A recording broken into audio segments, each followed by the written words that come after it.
बांदा में पूर्व मंत्री व सपा बांदा चित्रकूट लोकसभा प्रत्याशी शिवशंकर सिंह पटेल ने प्रेस वार्ता करते हुए बताया कि जो सोशल मीडिया में टिकट बदलने की अफवाह फैलाई जा रही है वह पूरी तरह से गलत है। बांदा चित्रकूट लोकसभा 48 से मैं ही समाजवादी पार्टी का प्रत्याशी हूं।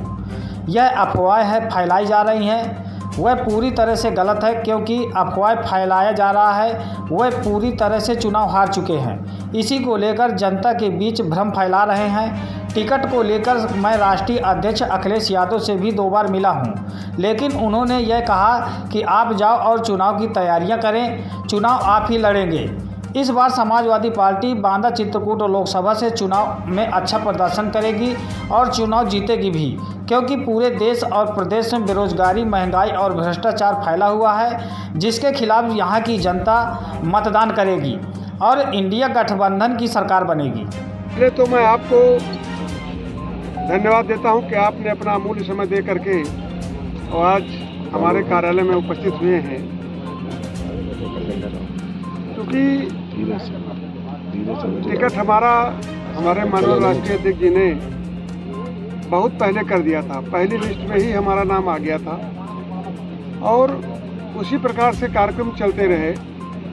बीच में फिर अफवाह आई कि वो टिकट बदल रहा है, कहीं भाजपा के कोई आए हैं उनको मिल रहा है, ये तमाम इस प्रकार की खबरें आती रहीं। राष्ट्रीय अध्यक्ष जी के पास मैं दोबारा फिर गया। उन्होंने कहा कि जाइए, ये अफवाहें हैं और आप इन अफवाहों के चक्कर में ना पड़े, आप जाएं और अपना चुनाव लड़ें। न टिकट बदला है और न बदला जाएगा।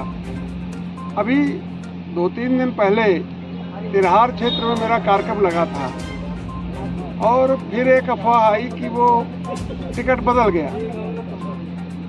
हमको लगा कि ये सब टीवी चैनलों में चलने लग गया, अखबारों में चलने लग गया।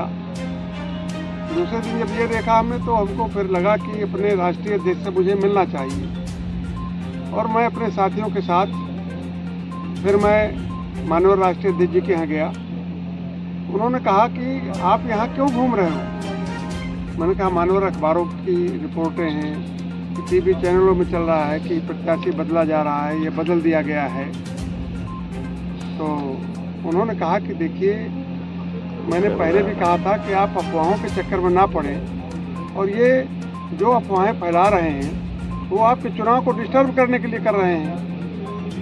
मैंने कहा क्योंकि विपक्षी दलों को ये है कि अब ये पीछे नहीं हट रहा है और वो अपनी हार मान करके तरह तरह की अफवाहें फैलाते हैं और उन अफवाहों के लिए मुझे आपके पास आना पड़ता है। उन्होंने कहा तुम जाओ और अपना जैसे चुनाव लड़ रहे हो उसे चुनाव लड़ो और इन अफवाहों के चक्कर में ना पड़ो। इसके बाद इन अफवाहों पर विराम लग गया, हम रास्ते आ गए। लेकिन ये एक आंधी की तरह लोग गाँव फैल गई। गाँव से भी टेलीफोन आने लग गए कि जब बीमार हो गए क्या, वहाँ गया कि तब बीमार क्यों नहीं पा रहे हैं। मैंने कहा मैं आप सामने से ले आया हूँ कि 10-10 कार्यक्रम तो मैं रोज करता हूँ और लोगों ने भी कहा कि वो 10 कार्यक्रम लगते हैं, 2 कार्यक्रम करते हैं, लौटे हैं। मैंने कहा एक दिन बाद में कांसीराम कॉलोनी कार्यक्रम लगे थे तो मैं उन कांसीराम कॉलोनी में भाग गया और रात में 12 बजे में मेरा जन्म भी हो गया, उनसे मिलाते। दूसरे दिन नारायणी कार्यक्रम लगे थे, मैं गया और उस कार्यक्रम में दो कार्यक्रमों का मुझे खारा गया, शेष कार्यक्रम लग गया।